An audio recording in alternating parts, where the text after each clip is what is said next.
there is an absolute fundamental where our justice system often, and our court system, I think the lawyers in the case of these two girls, or certainly one of the families, came out and said that victims aren't party to the case, which means they don't get represented in the case. They're just evidence.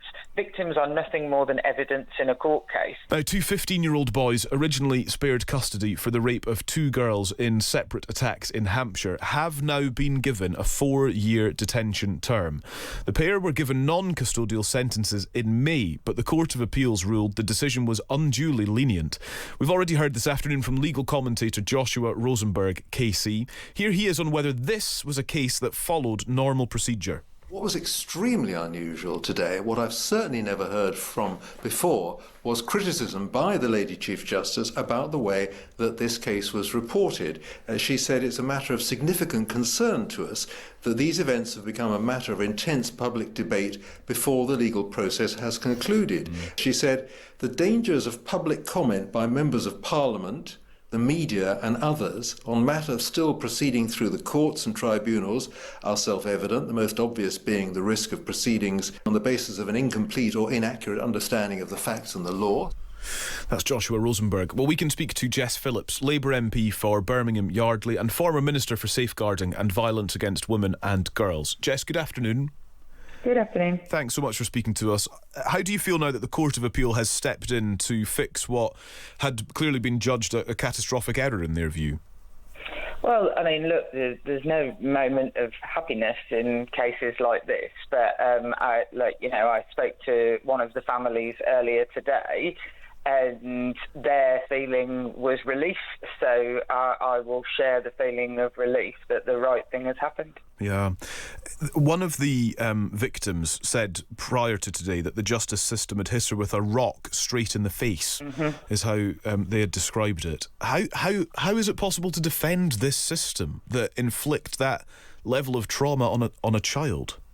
Well, it isn't possible to defend it, and frankly, I've spent the vast majority of my career trying to change the manner in which the justice system treats victims of whether it's sexual violence or domestic abuse. The system is absolutely one that traumatises people and needs huge amounts of reform. Is 4 years, in your view, the correct sentence now, or is that still too lenient? Look, I would never foray into the specifics of what the judgment was, because I wasn't in the courtroom to hear the evidence or any of the mitigations. But look, 4 years is considerably better than no years, is what I would say. And like I say, I can only echo. I feel the way that the victim's family feels, and what they told me was that they felt relief. Yeah. When we consider the original verdict from the original judge in this case, is there a question here as to whether the youth justice system was going out of its way almost to try to understand the trauma of the perpetrators and has completely switched off from understanding the agony of the victim? Well, look, if I were to just look at this case completely in isolation, then yes, that is the conclusion that I would come to. Unfortunately, I have seen other cases, and actually the Southport inquiry into Axel Radicabana, who himself was a perpetrator of heinous crimes and also a teenager, what that review found was exactly what you were saying, is that they were considering his needs in any intervention prior to him committing those heinous murders and attacks, rather than considering his risk to public safety. And there is an absolute fundamental where our justice system often, and our court system, I think the lawyers in the case of these two girls, or certainly one of the families, came out and said that victims aren't party to the case, which means they don't get represented in the case. They're just evidence. Victims are nothing more than evidence in a court case. And actually, so the whole system is about what is, fair and right to the accused, which I'm not against. It has to be on equal balance and level to what is fair and right for those who have suffered. Is there a consideration, just to extend that thought, as to the youth justice system that these perpetrators will now be a part of, and concern about the state of children's prisons? I was reading a report from the Institute for Government from just last month. Children's prisons in particular are appalling, rife with violence, offering almost no education or rehabilitation, and failing to keep children safe. That's the system they'll now be entering.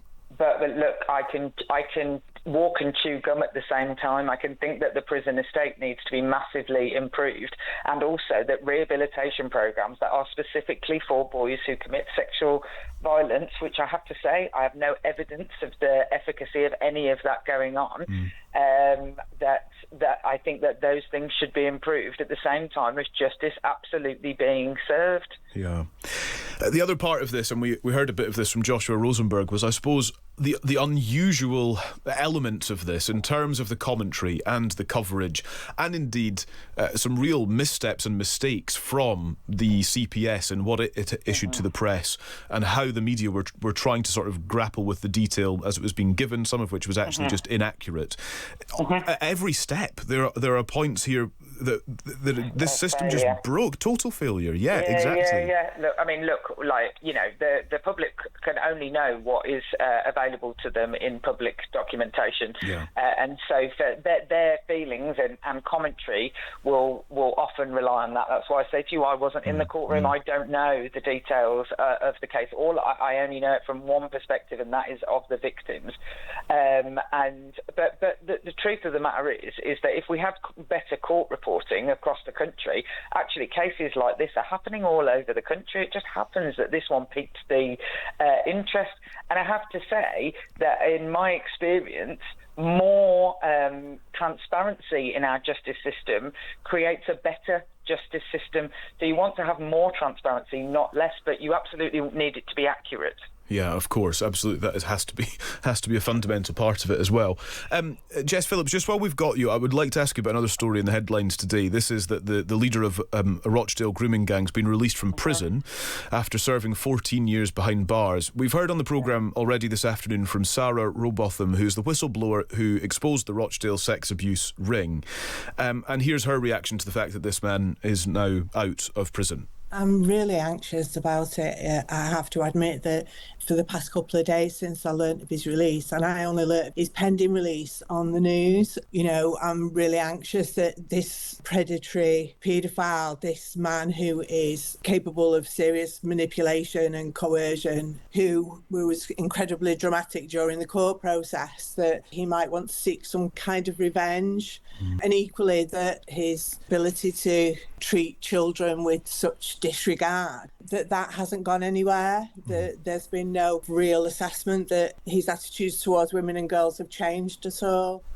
The political aftermath of this, Jess, is about whether this man should be deported. Do you have a view on that?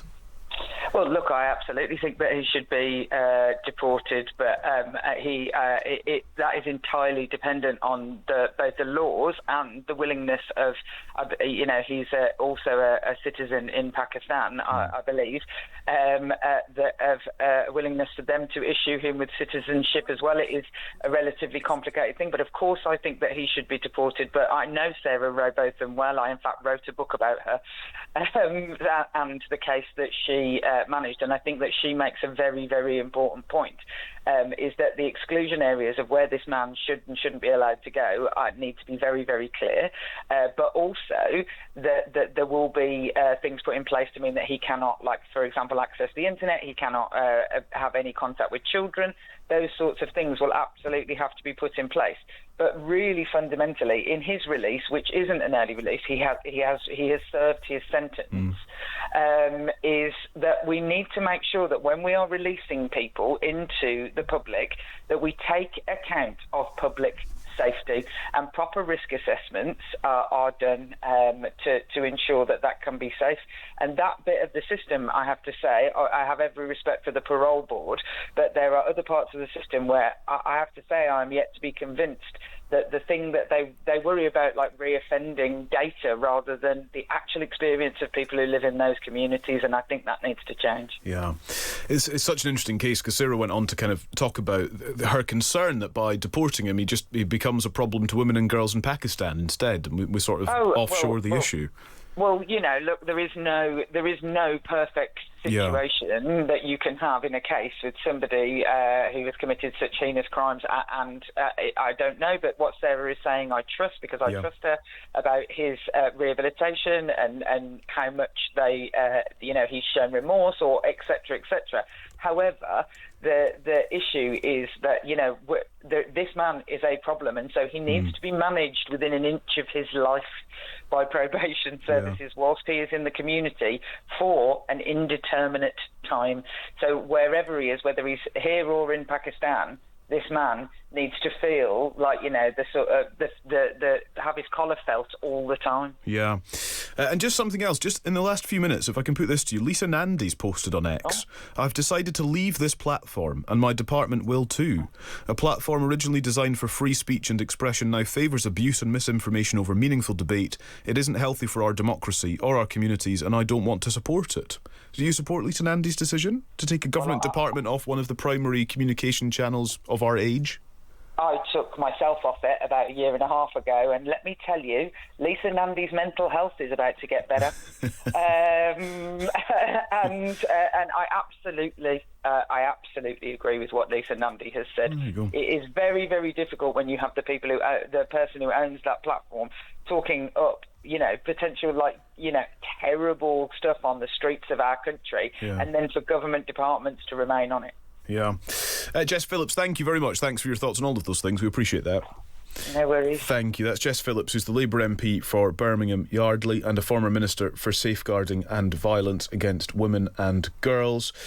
Yeah, there's an interesting sort of juxtaposition here. James in Hart says, Calum, is the government really prioritising emergency legislation to keep open the pubs on Sunday night over emergency legislation to deport child rapists on release? Yeah, I see what you mean. I suppose the government would say that it's not that they're prioritising one over the other, it's that one is perhaps more straightforward than the other. And the reassurance we've had from Bridget Phillipson, the Education Secretary, this afternoon, is that the Home Secretary is reviewing the rules and the loopholes and the legislation around the deportation of this Rochdale grooming gang ringleader. And so I get it. I know how it sounds hearing both of those stories together, but I suppose that is perhaps how the government would respond.